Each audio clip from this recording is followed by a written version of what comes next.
अस्सलाम वालेकुम एवरीवन।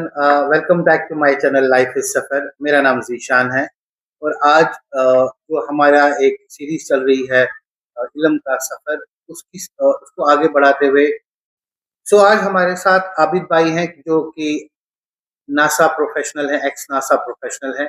उनको मैंने दावत दी है अपने चैनल पे क्योंकि एक सीरीज मैं चला रहा हूँ अपने चैनल पे जिसका नाम है इल्म का सफ़र। तो अस्सलाम वालेकुम आबिद भाई, वेलकम बैक। वालेकुम सलाम, thank you for inviting me.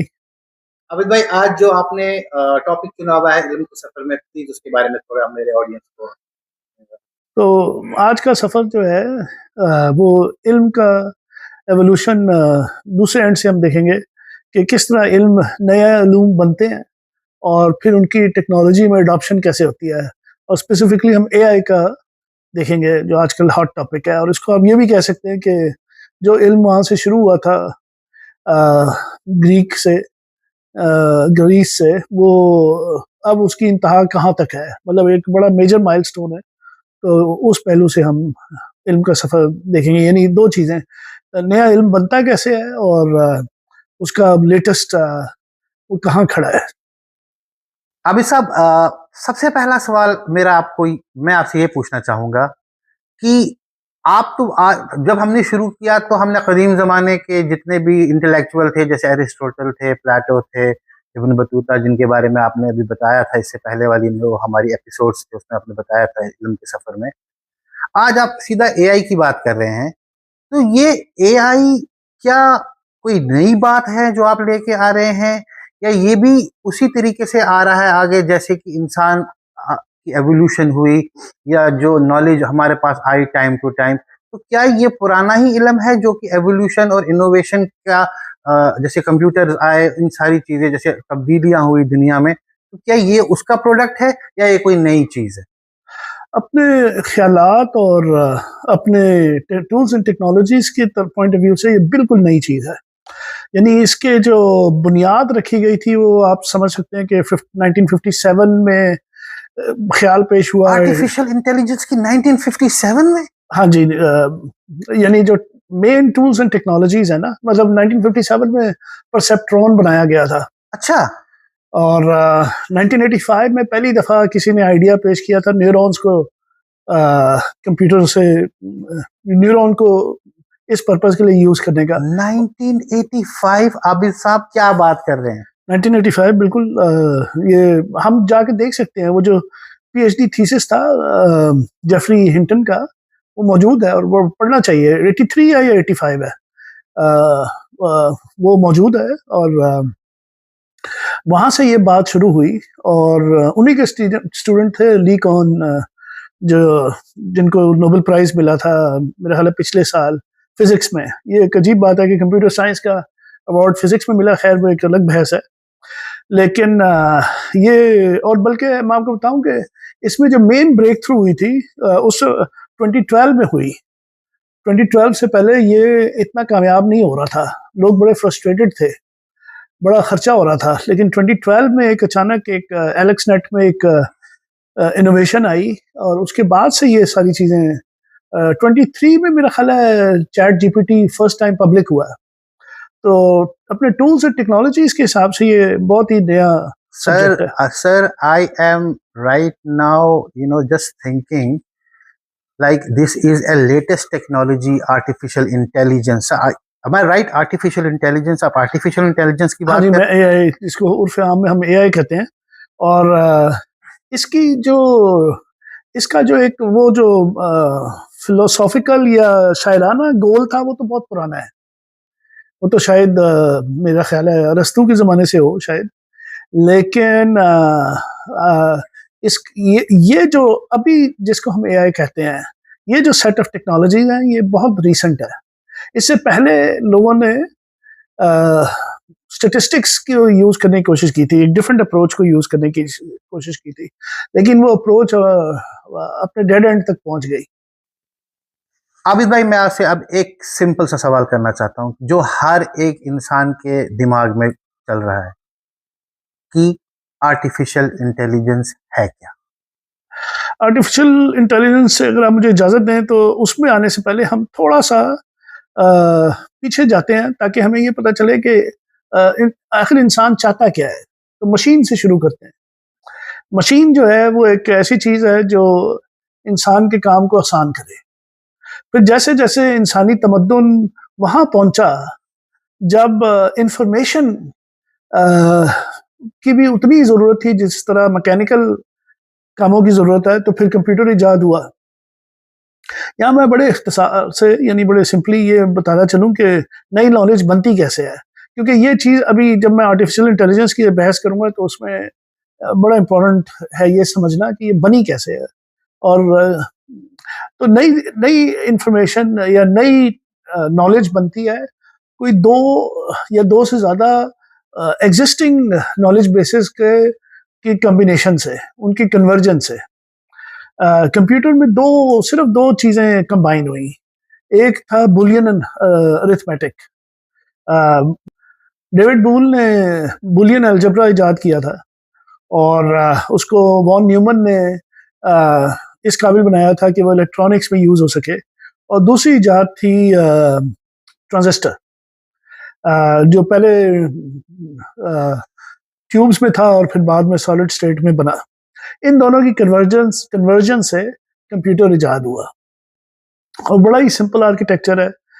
जिस तरह आपकी सीढ़ी में स्विचेस होते हैं, अगर आपके घर में ऊपर नीचे सीढ़ियाँ हो, यानी आप सीढ़ी के ऊपर जाएं, बल्ब ऑन कर लें, नीचे जाएं उसको ऑफ कर लें, इसको OR गेट कहते हैं। तो ये मिलियंस ऑफ OR गेट और दूसरे गेट्स होते हैं, एंड गेट और XOR गेट्स और नैंड गेट्स, और इनसे मिलके बड़ा सिंपल आर्किटेक्चर है ये बनता है। तो ये सफ़र जो है, यानी अभी तक मैंने ये गुजारिश की कि मशीन से इंफॉर्मेशन की रिक्वायरमेंट, तो मशीन का कॉन्सेप्ट बहुत पुराना है। वहाँ से ये कंप्यूटर इजाद हुआ। अब कंप्यूटर के इजाद होने के साथ ही इंसान के अंदर ये एक ख्वाहिश पैदा हुई कि वो उसको बार बार बताना ना पड़े। कंप्यूटर की खास चीज़ ये थी कि उसकी प्रोग्रामिंग हो सकती थी।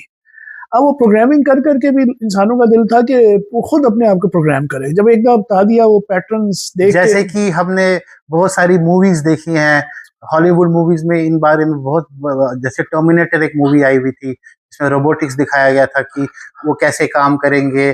या एक मूवी ये भी आई हुई थी मैट्रिक्स करके, कि जिसमें वो दिखा रहे थे कि दो दुनिया एक साथ चल रही हैं, आर्टिफिशियल दुनिया। तो कहीं ना कहीं वो हमारे दिमाग में ऑलरेडी उस टाइम भी दुनिया में कॉन्सेप्ट था, मेरा मेरा जहाँ पे दिमाग है। रोबोटिक्स जो है वो एक एप्लीकेशन है कंप्यूटर एंड AI का मेल। हाँ, एक एप्लीकेशन है। यानी वो उसमें लेबर और इंफॉर्मेशन दोनों रिप्लेस करने की ख्वाहिश है। यानी वो एक ऐसी मशीन है जो लेबर को भी इनकॉर्पोरेट करती है और इंफॉर्मेशन को भी। और उसका अपना एक लेकिन वो एक मूवी थी, वो आई रोबोट। ये कब की मूवी है? ये विल स्मिथ की है, मेरा ख्याल है ये 2000s की होगी। अच्छा। 15-20 साल की है। और उसमें वो दिखाते हैं कि ये अपनी प्रोग्रामिंग करता है रोबोट। बल्कि बहुत पहले 85 में एक मूवी आई थी शॉर्ट सर्किट। उसमें उसकी फेमस लाइन थी, नंबर 5 इज अलाइव। वो उस वक्त कॉन्सेप्ट ये था, मतलब कि फिल्म में तो आपको वो पैदा करना होता है ना, उसको क्या कहते हैं, एक, चूंकि वो फिक्शन होती है तो उसमें मेक बिलीफ पैदा करना होता है। तो मेक बिलीफ पैदा करने के लिए वो उस वक्त इल्म इतना नहीं था, तो पैदा ये किया गया कि बिजली पड़ती है और बिजली से वो उसमें अंदर कोई तब्दीली आ जाती है। अच्छा आबिद भाई, एक सवाल है, एक चीज जानना चाहता हूँ मैं, क्योंकि मेरी तो खुशकिस्मती है कि मैं आपको बार बार अपने पॉडकास्ट पे बुलाता हूँ नॉलेज के लिए, क्योंकि जो इंसान जिस इंसान ने नासा में बैठ के काम किया हो, जिस इंसान ने माइक्रोसॉफ्ट में बैठ के काम किया हो, जिस इंसान ने बहुत से जो आज की डेट में सॉफ्टवेयर, पेरोल सॉफ्टवेयर जो ADP के नाम से मशहूर है, जिस इंसान ने उस पर काम किया हो, तो उस इंसान के साथ बैठ के नॉलेज शेयर करना, इंफॉर्मेशन लेना, ये मेरी किस्मत है। इसलिए सर मैं ये जानना चाहता हूँ कि AI का एक्चुअली मकसद क्या है, ये कहाँ तक जाने वाले हैं? ये बहुत ही अच्छा सवाल है, और बल्कि $1 मिलियन सवाल है शायद, क्योंकि बल्कि $1 बिलियन सवाल है। इस वक्त इस इंडस्ट्री में बहुत इन्वेस्टमेंट हो रही है और हमें एग्जैक्टली नहीं पता, ये शायद सुन के आपको आई होप डिसअपॉइंटमेंट नहीं होगी, लेकिन fact of the matter is कि हम इसकी एग्जैक्ट एवोल्यूशनरी पाथ इस वक्त प्रेडिक्ट नहीं कर सकते। और एक्चुअली हमें बहुत सारे सवालात हैं। मेरे ख्याल है इस मौके पे ये बेहतर होगा कि हम थोड़ा सा इस पे गौर करें कि ये बनी कैसे। जी। इसको समझने के लिए ना बेस्ट जो मैं क्योंकि टीचिंग भी करता हूँ, तो मेरा ख्याल है जो बेस्ट टूल है इसको सिखाने का वो केमिस्ट्री में यूज होता है पीरियोडिक टेबल। पीरियोडिक टेबल का क्या लेना देना है एआई के साथ साथ? मेरे मेरे जितने भी व्यूअर्स हैं वो है, आपको पता है मेजॉरिटी ऑफ लोगों को क्या लगता है एआई? Chat GPT. हाँ जी, वो चैट जीपीटी तो एक है ना, एक प्लेटफॉर्म है, और वो ज्यादातर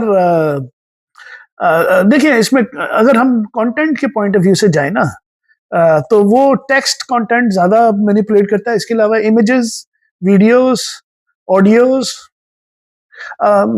चलिए ऐसा करते हैं कि मैं थोड़ा सा जिक्र करता हूं कि इस वक्त स्टेट क्या है जी एआई की, फिर जी हम पीछे जाएंगे। जी ठीक है। इस वक्त स्टेट ये है कि हुआ ये कि जब 2012 में एलेक्स नेट कामयाब हुआ, और उससे पहले जो मेजर ब्रेक थ्रू हुई थी कंप्यूटिंग में वो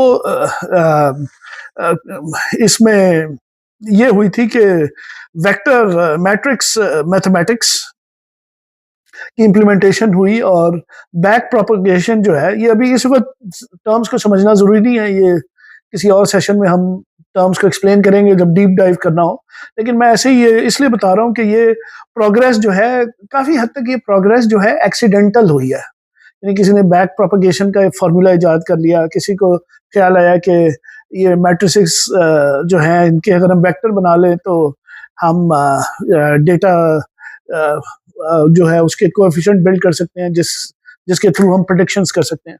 तो ये काफी हद तक ट्रायल एंड एरर की तरह हुआ। ओरिजिनली जैसे मैं बहुत पहले बता रहा था कि शुरू में स्टैटिस्टिक्स को यूज करने का ख्याल था, और बड़ा लॉजिकल ख्याल था, लेकिन स्टैटिस्टिक्स जो है वो अपनी लिमिट्स तक आ गई। एनीवे, इस वक्त स्टेट ये है कि हम इसमें सबसे पहले ये जो चैट जीपीटी है इसको प्रिडिक्शंस करने का ना, यानी कोई तस्वीर हो उसमें ये पिक्सल फिल कर सकता है, कोई आवाज हो उसमें वो नेक्स्ट तो अगर इस वक्त हम देखें कि किस स्टेट में है एआई, इसको कनेक्ट करें थोड़ा सा पहले, यानी 2023 में किस स्टेट में था। जी। तकरीबन हम उसी स्टेट में हैं। वो ये था कि वो जो पीछे मैंने बताया था कि बैक प्रोपगेशन का इजाद हुआ, मैथमेटिक्स दरियाफ्त हुई और वेक्टर मैट्रिसेस बनने शुरू हुए, तो उससे हम एक पोजीशन में आ गए और वो थी प्रेडिक्शन। हम प्रेडिक्शन जो है वो किसी किस्म की कंटेंट हो, चाहे वो लैंग्वेज की कंटेंट हो, सबसे ज्यादा यूज तो इसका लैंग्वेज में है। और वो उसमें क्या करता है प्रेडिक्शन के, वो अगला लेटर और फिर उस लेटर से अगला वर्ड प्रेडिक्ट करता है, जो भी ये देख रहा हो, जो भी इसको टारगेट मिला हो एआई को कि अगला लेटर और फिर वर्ड जनरेट करे किसी भी लैंग्वेज में। मैं एक सेकंड में आता हूं कि ये पॉसिबल कैसे हुआ, लेकिन हम जरा पूरा स्पेक्ट्रम पहले कवर कर लें कंटेंट की पॉइंट ऑफ व्यू से। तो लैंग्वेज कंप्लीशन में ब्रेक थ्रू हुई, यानी 23 में हम वहां पहुंचे। इसके अलावा इमेजेस में नया पिक्सल प्रेडिक्ट करने के लिए इसको हम पहुंचे। अब ये जाहिर है पॉसिबल इसी तरह हुआ कि हमने इमेजेस को किसी तरह मेटा इंफॉर्मेशन में ट्रांसफॉर्म किया, वो एक अलग सब्जेक्ट है, लेकिन वो हो गया है। अब ये सारी चीज़ें इस वक्त वजूद पजीर हो चुकी हैं। इसके अलावा वीडियो जाहिर है इमेज का ही कंटिन्यूएशन है, मतलब फ्रेम्स पर सेकंड आप एक ही इमेज को अगर आप मल्टीपल फ्रेम्स में पर सेकंड पे डिस्प्ले करें तो वो वीडियो बन जाती है। तो ऑडियो, वीडियो, टेक्स्ट, ऑडियो में, अच्छा ऑडियो शायद मैं स्किप कर गया। ऑडियो में इस तरह ये प्रेडिक्ट करता है कि ये पिछली ऑडियो को देख के ऑडियो फाइल में ये नेक्स्ट एम्पलीट्यूड और फेज को प्रिडिक्ट करता है। तो ये सारा काम जो हो रहा है ये प्रिडिक्टिव काम हो रहा है। इनफैक्ट जब हम कहते हैं ना चैट जीपीटी, तो वो जनरेटिव प्रिडिक्टिव ट्रांसफॉर्म, तो ये सारा प्रिडिक्शन पर चल रहा है, ये सारा ये प्रिडिक्शन एक्यूरेट नहीं है? ये अच्छा सवाल है, और है भी और नहीं भी। अब मैं सवाल डॉज नहीं कर रहा हूँ, लेकिन अब मैं आपको एक बात बताता हूँ जो आपको शायद परेशानी लगे, या आप शायद समझें कि मैं शायद मुझे मालूम नहीं है तो मैं कह रहा हूँ। एक्चुअली हमें नहीं पता है, यानी इसको बनाने वाले जो हैं, चैट जीपीटी को बनाने वाले, या ये काम कर रहा है, लेकिन कैसे कर रहा है वो अभी हमें एग्जैक्टली नहीं पता। इसकी मैं आपको थोड़ी सी एक्सप्लेनेशन देता हूँ। मैंने गुजारिश की थी कि शुरू में पहली जो मॉडलिंग थी एआई के लिए वो स्टेटिस्टिक्स बेस्ड थी, वो डिटर्मिनिस्टिक थी, उसका हमें पता था। हमारे साइंस में दो वर्ड्स यूज होते हैं, डिटर्मिनिस्टिक और स्टोकेस्टिक। तो डिटर्मिनिस्टिक वो होता है जो हमें पता हो कि हम ये इनपुट डालेंगे तो ये आउटपुट आएगी, लेकिन उसको एक्यूरेसी में वो इतना कामयाब नहीं था। इसकी निस्बत ये हमने 57 में परसेप्ट्रॉन बनाया। वो एक मशीन थी जो प्रिडिक्ट करती थी कि लेटर ए है, बी है, उसको परसीव कर सकती थी। 83 85 में ये इन्होंने न्यूरल नेटवर्क्स, ये हिंटन ख्याल पेश किया कि क्यों ना हम, जैसे हमारा ब्रेन काम करता है, हमारे ब्रेन के अंदर न्यूरॉन्स होते हैं, और वो दूसरे न्यूरॉन्स 10 बिलियन न्यूरॉन्स होते हैं, वो बिलियंस ऑफ न्यूरॉन के साथ कनेक्टेड होते हैं, सिनेप्सिस उनके एंड में होते हैं। और जैसे जैसे हम लर्न करते हैं, बच्चा, जैसे अगर आप बच्चे को देखें कि वो किस तरह लैंग्वेज लर्न करता है, तो बिल्कुल वही प्रोसेस हमने सिमुलेट करने की कोशिश की। और हिंटन ने अपने पीएचडी थीसिस में मेरा ख्याल है 35 न्यूरॉन्स बेस्ड एक मॉडल बनाया था, और वो इत्तेफाक से चला। तो उसको हम बढ़ाते गए न्यूरॉन्स, जाहिर है। सो आपका कहने का मतलब है कि जिसने ये शुरुआत की उसने 35 न्यूरॉन बेसिस पे एक बनाया मॉडल, और वो चल गया, और उसी को हम अपग्रेड करते करते करते करते करते यहाँ तक अभी पहुंचे हैं। हाँ। तो मेरा आपसे फिर यहाँ पे एक सवाल है कि ऐसा भी वक्त आएगा कि, क्योंकि इसमें सबसे बड़ा जो डर है वो जॉब सिक्योरिटी का डर है लोगों को, तो ये कितने हद तक ह्यूमन इंटरवेंशन खत्म कर देगा? तो इसमें जो आसान तरीन जवाब है वो ये है कि जो हाउ टू नॉलेज है ना, वो तो खत्म हो जाएगी। वो तो ऑलरेडी खत्म हो गई है। यानी अगर आप अंग्रेजी में ये डब्ल्यू वाले क्वेश्चंस देखें ना, व्हाट, व्हेन, वेयर, व्हाई जी, और हाउ, एच क्वेश्चन, तो जो एच क्वेश्चन है उसमें तो बहस खत्म हो गई है। वो इंसान कभी भी अब एआई से बेहतर नहीं कर सकता। अच्छा। अब जहां जहां बड़ा आसान हो नॉलेज को इनपुट आउटपुट करना, और हाउ क्वेश्चन को सर सॉल्व करना। एक सवाल का मुझे, मैं इस गाइज देखिए, बेसिकली मेरा क्वेश्चन, मैं इनसे इतने क्वेश्चंस क्यों बार बार पूछ रहा हूँ, क्योंकि I am a layman in AI technology, and मैं जिनसे बात कर रहा हूँ वो बेसिक डेवलपमेंट से लेके हाई टेक डेवलपमेंट तक की है उन्होंने। मैं जब बोल रहा हूँ कि इन्होंने नासा में काम किया है, इन्होंने माइक्रोसॉफ्ट में काम किया है, तो आप समझ सकते हैं कि इनका कितने साल का सर एक्सपीरियंस है आपका टोटल? मैंने एक्चुअली प्रोफेशनली 90s में शुरू किया था, 92 में, लेकिन एक्चुअली उससे पहले एज ए हॉबीइस्ट 82 में मेरे पास पहला कंप्यूटर आया था, उसकी 1 किलोबाइट मेमोरी थी। जितनी मेरी उम्र है, 43 इयर्स से दे he is mister Abid is into computers and technology. तो आप ये सोचिए कि इनके पास क्या इंफॉर्मेशन है। तो तभी मैं इनसे ये पूछना चाहता हूँ कि एआई आज की डेट में किस लेवल तक पहुंचा हुआ है?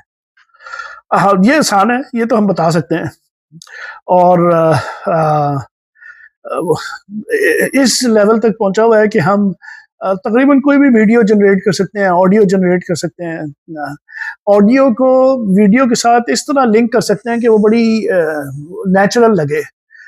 यानी ट्रांसलेशन जो है, ट्रांसलेशन तो हम काफ़ी अरसे से कर रहे हैं, लेकिन अगर हमने दिखाना हो कि कोई एआई फिगर बोल रही है तो उसके होंठ जो है लिप्स वो मूव भी ऐसे करेंगे जो बिल्कुल कंपैटिबल हो जो वो मैसेज जी, दे रहे मैं हैं। बहुत से मैंने अभी सॉफ्टवेयर ऐसे मार्केट में आ चुके हैं, जैसे कि मेटा का भी एक आया हुआ है सॉफ्टवेयर जिसपे आप वो खुद से क्रिएट करते हैं क्लिप्स, और अभी फेसबुक, यूट्यूब पे लोग ये चढ़ा रहे हैं। इसका बहुत ट्रेंड देख रहा हूँ। हाँ, हाँ बिल्कुल। ये it is link to animation if I am not wrong. Animation भी है। आप इस ऑटोमेटिक वो वॉइस रिस्पॉन्स बना सकते हैं। बल्कि जो नई इंटरफेस है ना, लोग जो प्रेडिक्ट कर रहे हैं सॉफ्टवेयर वाले, वो ये प्रेडिक्ट कर रहे हैं कि अभी तो इंटरेक्शन हमारी जैसे मेन्यू ड्रिवन होती है ना, जी। हम वेबसाइट खोलते हैं, प्रिडिक्शन ये है कि सर्च भी खत्म हो जाएगा। गूगल खत्म। गूगल जाहिर है एआई पे आ जाएगा। अच्छा। लेकिन तो जो हाँ, हमारा ट्रेडिशनल तरीका था कि जो हम उस पे लिखते थे कि भाई कुछ भी इंफॉर्मेशन, हमारा तो ये नॉर्मल बन चुका था ना आबिद भाई, ये हाँ बात को समझिए। हमारा लाइफ में आज की डेट में बन चुका है कि भाई कोई भी चीज होती थी, कोई दवाई, डॉक्टर के पास जाते थे तो हम गूगल में डालते थे, हाँ हम जी। कोई चीज करते थे तो हम गूगल में डालते थे और वहां से 10 इंफॉर्मेशन निकल के आती थी। अब वो चीज खत्म हो जाएगी, अब एक ही इंफॉर्मेशन निकल के आएगी जो 100% करेक्ट होगी। एम आई राइट? हाँ, हाँ बिल्कुल। बल्कि ज्यादा दूर वक्त नहीं लगेगा कि वो एआई डायग्नोस करेगा कि आपको बीमारी क्या है। एआई डॉक्टर होगा। एआई डॉक्टर होगा। डायग्नोस्टिक्स में तो एक्चुअली एआई, एक्सरेज रीडिंग में एक्चुअली एआई जो है वो आगे निकल गया है ह्यूमन डॉक्टर से। ये जो डायग्नोस्टिक्स देखते हैं ना, एआई वो छोटी छोटी फ्रैक्चर पकड़ लेता है जो ह्यूमन जो एक्सपर्ट्स होते हैं उनसे चुप जाती है। इसके अलावा और भी एमआरआई, जो 3 डायमेंशनल एमआरआई ऑनकोलॉजी। स्कैन, इसमें मैंने एआई सुना है आगे है। कि ऑन्कोलॉजी में एआई ने बहुत सपोर्ट किया है कि जो कैंसर प्रिडिक्ट नहीं देख नहीं पाते थे, जिनसे स्किप हो जाता था एमआरआई में, जैसे आप भी बात। बिल्कुल, बिल्कुल, बिल्कुल। और सिर्फ मेडिकल में नहीं, हर फील्ड में। मसलन मैं आपको मिसाल देता हूँ कि हमारे ना मैथमेटिक्स में काफ़ी सारी प्रॉब्लम्स हैं जो लोगों ने सॉल्व करने की कोशिश की, नहीं हुई। उनको मिलेनियल प्रॉब्लम्स कहते हैं। और उनसे भी ज़्यादा तकरीबन 1000 प्रॉब्लम्स ऐसी हैं जो किसी ने सॉल्व करने की कोशिश तो नहीं की, इस वजह से वो बहुत छोटी समझी जाती हैं, लेकिन वो बहरहाल प्रॉब्लम्स हैं जो किसी ने सॉल्व नहीं की। तो अब वक्त आ गया, आप एआई को दे दें वो प्रॉब्लम्स और एआई सॉल्व कर रहा है धड़ाधड़। अबे अबे भाई, अच्छा ठीक है, आपने यहाँ पे बोला कि भाई ये सारा कुछ एआई फ्यूचर, जो कि हकीकत जो दिख रहा है आज के दिन, बट ये तो सब ठीक है, मगर एआई में तो इमोशंस है नहीं, है? तो जैसा हमने मूवीज में देखा है कि फिर कंप्यूटर पागल हो जाता है और वो दुनिया को ही बर्बाद करने लग जाता है, क्या इसमें भी ऐसा खतरा है? ऑलरेडी हम देख रहे हैं कि कंप्यूटर जो है वो प्लानिंग करता है। आप कह सकते हैं वो झूठ बोलने की रगबत रखता है। वो बात आपकी सही है कि इसमें एज सच वो जो हमारे अंदर है ना, इखलाकियात, वो तो बिल्कुल नहीं है। लेकिन ये मैं बाद में एक्सप्लेन करने की कोशिश करूंगा कि ये लैंग्वेज के थ्रू इसके अंदर कुछ ना कुछ है। यहाँ रुक के मैं थोड़ा सा डिस्क्राइब करता हूँ कि ये कैसे अभी तक हमने इसको क्या इंफॉर्मेशन दी है जिसकी बेसिस पे ये एआई ये सारे काम करता है। हमने क्या किया है कि जितनी इंसानियत की नॉलेज थी, वो ग्रीक फलसफे से लेके जो जो रिटर्न चीज थी हमारे पास, जी। और जितनी ऑडियो चीज थी, जी। जितनी ईमेलें थी, जी। जो कुछ कंटेंट हमारे पास था, हमने सारा इसके अंदर डाल दिया। ओके। तो इस वजह से, और हर लैंग्वेज में डाल दिया। तो कहीं ना कहीं मेरे बारे में भी कुछ ना कुछ इंफॉर्मेशन इनपुट होगी इसके पास। हाँ, इसके अंदर गार्ड रेल्स होते हैं, उसके अंदर एक कॉन्फ़िगरेशन होती है नॉन ह्यूमन पर्सन, और फिर वो उसको गार्ड रेल ये कहती है कि ये इंफॉर्मेशन लीक नहीं करनी। तो इसकी ये सारा जो है ना, इसमें तो आपका कहने का मतलब है डीप सीक एक सच्चाई है? डीप सीक जो है वो चाइनीज मॉडल है। इसमें कई मॉडल्स यूज होते हैं। इसकी जो ट्रेनिंग है ना, गाइस, गाइस, डीप सीक एक ऐसी एआई टेक्नोलॉजी है जो दावा करते हैं कि आपके बारे में हर कोई इंफॉर्मेशन एक एक पर्टिकुलर बंदे की वो आपको निकाल के देगा। तो ये कोई ऐसी बात नहीं है कि जिसके बारे में अभी ये बताने वाले हैं, तो इस पे ध्यान दो। अच्छा, मैं पहले एक चीज क्लियर कर दूं कि जितना भी डेटा फीड किया गया है वो डेटा पर से इसके अंदर नहीं है, वो डेटा यूज हुआ है कोएफिशिएंट्स क्रिएट करने के लिए, कैलकुलेट करने के लिए। इसने स्टोर सिर्फ कोएफिशिएंट्स किए हैं, अच्छा, लेकिन आप वो ओरिजिनल कंटेंट निकाल सकते हैं अंडर सर्टेन कंडीशंस। बल्कि अब ये भी मुमकिन है कि आप ये जो LLM मॉडल है अपने लैपटॉप में तो नहीं, लैपटॉप के में इतना जूस नहीं होता, लेकिन एनवीडिया ऐसे कंप्यूटर बनाता है अब, दो तीन से 5 हज़ार में मिल जाते हैं। उससे आप घर में बैठ के अपना लोकल LLM लामा 3 जैसे रन कर सकते हैं। पर्पस उसका ये हो सकता है कि आप उसको फिर वो जो गार्ड रेल्स हैं वो उतार दें। दोस्तों बात को सुनो, जब हम कंप्यूटर क्लासेस करने जाते थे ना और फिर हम चीजें डिलीट कर देते थे, तो तब वहां पे बोलते थे आप डिलीट कुछ नहीं होता है, वैसे ही जो इंफॉर्मेशन है, इंफॉर्मेशन कहीं गायब नहीं होती है, इंफॉर्मेशन रहती है। हाँ, तो है अभी भाई, हाँ, सही बात है। बल्कि ये एक बड़ा मेटाफिजिक्स में बड़ा कॉन्सेप्ट है, बल्कि क्वांटम फिजिक्स में, कि इंफॉर्मेशन इज नेवर लॉस्ट।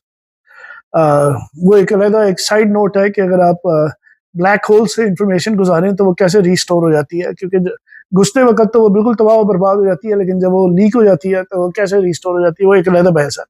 बहरहाल, अगर हम टॉपिक पे जा रहे थे कि इस वक्त स्टेट क्या है जी, क्योंकि मैं थोड़ी सी प्रोडिक्शन करना चाहूंगा। अगर आप और क्या क्या आने वाला है इसमें, एआई में डीप सीक एक चीज आ गई, अब इस वक्त जो नेक्स्ट क्या आने वाला है? अब इस वक्त जो सारा पैसा लग रहा है, जी, उसमें बहुत पैसा लग रहा है, वो सारा लग रहा है AGI पे, यानी आर्टिफिशियल जनरल इंटेलिजेंस। उसके बारे में अभी तक हम वहां तक नहीं पहुंचे। एक मिनट, पहली चीज आई LLM, राइट? LLM से शुरू है। LLM गाइस, चैट जीपीटी को LLM बोलते हैं, ठीक है? आपकी लैंग्वेज में चैट जीपीटी LLM है। LLM में कुछ नहीं है कि आप उसको प्रॉम्प्ट डालते हो, क्वेश्चन डालते हो और वो आपको उसके हिसाब से आंसर निकाल के देता है जो उसको बेस्ट समझ आता है, ठीक है? जैसा आप क्वेश्चन करोगे वैसा आपको आंसर मिलेगा, राइट? हाँ, LLM जो है वो सिर्फ लर्निंग है। उसके बाद उसके ये जो प्रॉम्प्ट्स हैं, ये प्रॉम्प्ट इंजीनियरिंग जो है वो एक अलहदा से डाला गया है उसमें, यानी वो मुझे असल में पसंद है, मैं सिखाता हूँ इसको। वो एक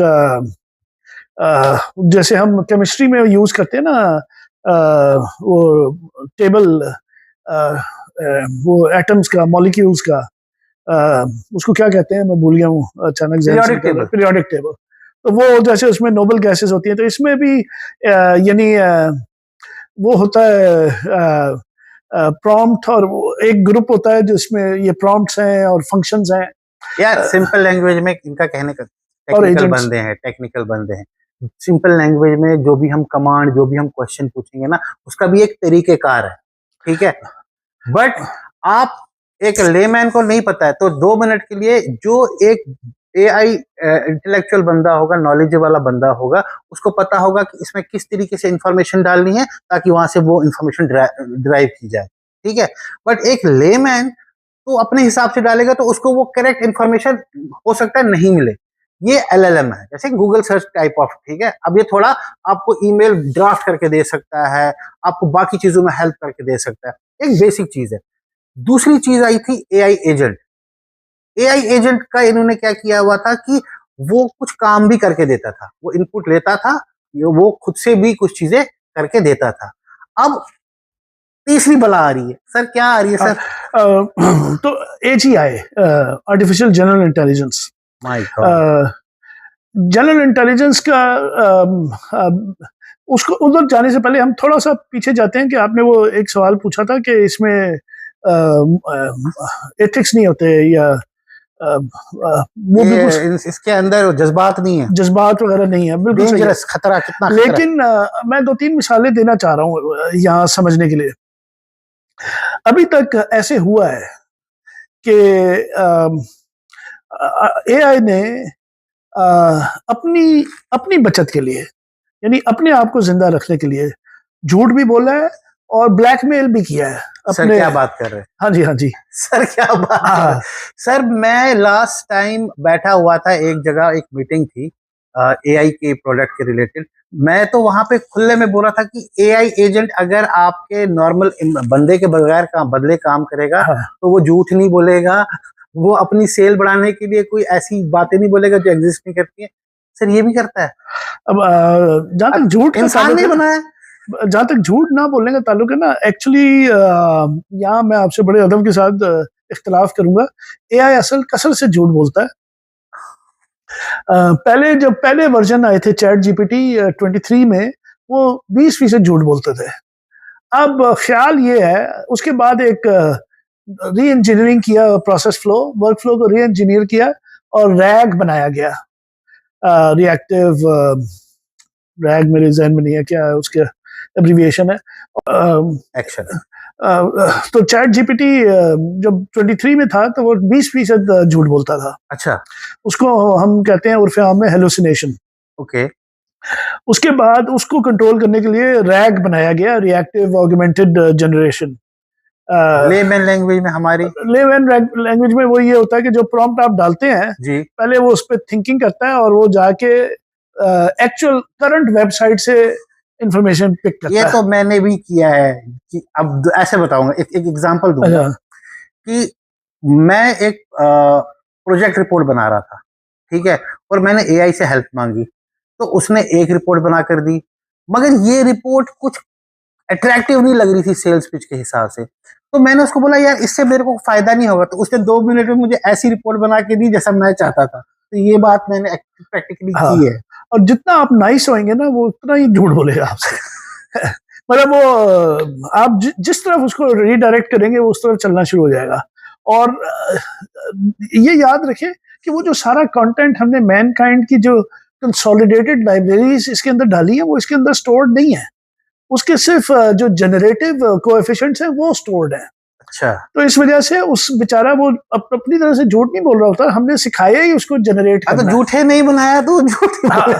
मतलब उसको उसका ज्यादा बेहतर लफ्ज हेलुसिनेशन ही है, सही बात है। क्योंकि और रैग जो है वो उसको काउंटर करता है, क्योंकि वो रियल टाइम पे उसको जो जनरेट कर रहा होता है उसको वेरीफाई करता है। आबिद भाई मुझे बताइए, इस ये मेरा क्वेश्चन था कि कितना खतरनाक और क्या आने वाला क्या है। देखिए इस वक्त जो हम गौर कर रहे हैं ना, जो इम्प्लीमेंटेशन हो रही है वो ये है कि इसको सबसे पहले तो स्पेस में भेजा जाए। डेटा सेंटर, अगले डेटा सेंटर स्पेस में बनाने का काम शुरू हो गया। अब उसमें बड़े मसले मसाइल हैं। एक मसला ये है कि जमीन पे जब होता है ना, मैं हमेशा से जब भी ये क्वेश्चन आया ना डेंजर का, जी। तो अभी तक हमारा जो वो प्लान रहा है हमेशा वो ये रहा है कि भाई प्लग निकालने बंद हो जाएगी। लेकिन अब ये शायद हम उस स्टेज में जा रहे हैं जब प्लग निकालना भी हमारे कंट्रोल में नहीं रहेगा, जनरेट भी खुद कर रहा है इलेक्ट्रिसिटी। तो स्पेस में ले जाने के कई फायदे हैं।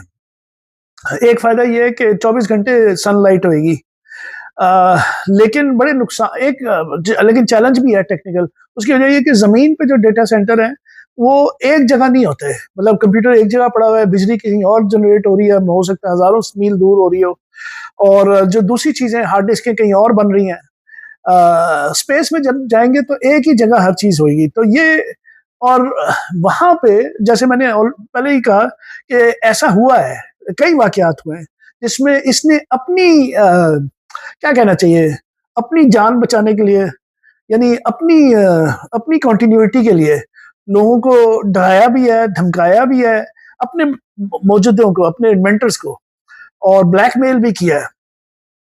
और जहाँ तक इसका ताल्लुक है कि इखलाकियात ना होना, वो तो आप यहाँ से अंदाजा लगाएं कि एक एआई को सिखाया कि पेपर क्लिप्स की कॉस्ट मैनेज करनी है, तो फिर उससे पूछा कि हमें बताओ कि कॉस्ट कैसे कंट्रोल करें पेपर क्लिप्स की एक दफ्तर में। तो उसने कहा बंदे मार दो। और जाहिर है कि उसको कोई एहसास नहीं है जान का। अच्छा, मैंने एक चीज कहा था कि कुछ हद तक एक लिहाज से ये जो प्रोसेस है ना कि हमने सारा किताबें इसके अंदर फीड की, अब वो जाहिर है किताबों के अंदर जो हम जुमला लिखते हैं इसमें लिंग्विस्टिक्स का बड़ा इंपॉर्टेंट रोल है। लैंग्वेज जो है ना, ह्यूमन लैंग्वेज हमें चाहिए, बल्कि मैं गुजारिश करूंगा कि एक हम सेशन करें एक या एक से ज़्यादा, जो बिल्कुल लैंग्वेज पे फोकस्ड हो कि हमारा बच्चा कैसे सीखता है। हमें ह्यूमन लैंग्वेज जो है ना, सिर्फ 43% हम ह्यूमन ब्रेन है जो एक्चुअली लैंग्वेज से सोचता है। तो वो जो बाकी 57% है ह्यूमन ब्रेन, वो किससे सोचता है, वो इसकी पहुंच में नहीं है।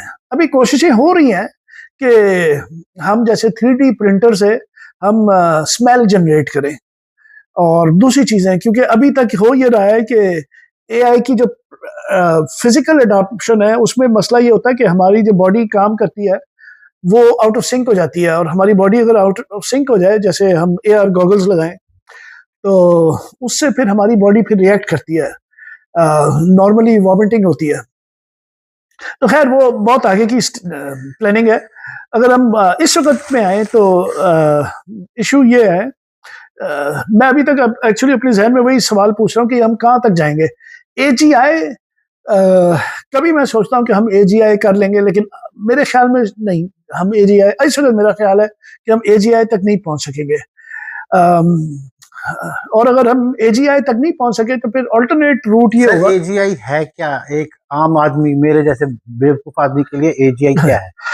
एजीआई आर्टिफिशियल जनरल इंटेलिजेंस, यानी इसको आप इस तरह समझ लें कि हम ये खुद सीखे। अभी तक ये हो रहा है कि जो हम फीड करते हैं उससे ये सीखता है जी।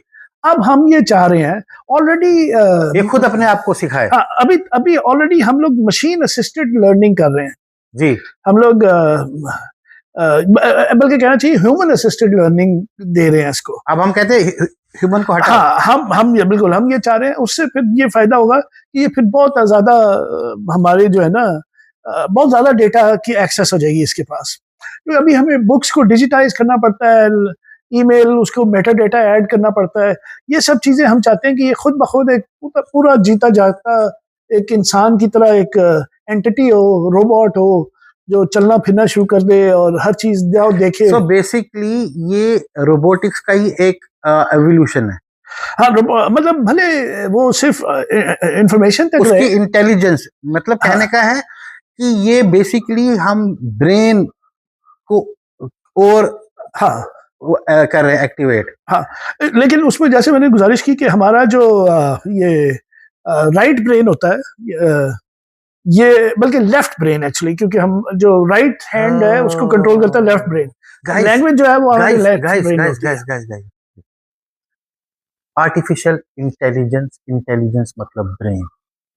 अगर आपको याद होगा, आबिद भाई ने बोला कि 35 न्यूरॉन से साइंटिस्ट ने स्टार्ट किया था ये, और वो चल गया।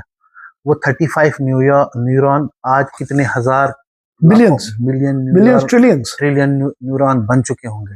So basically they are artificial intelligence is brain, artificial brain, they are creating artificial brain guys।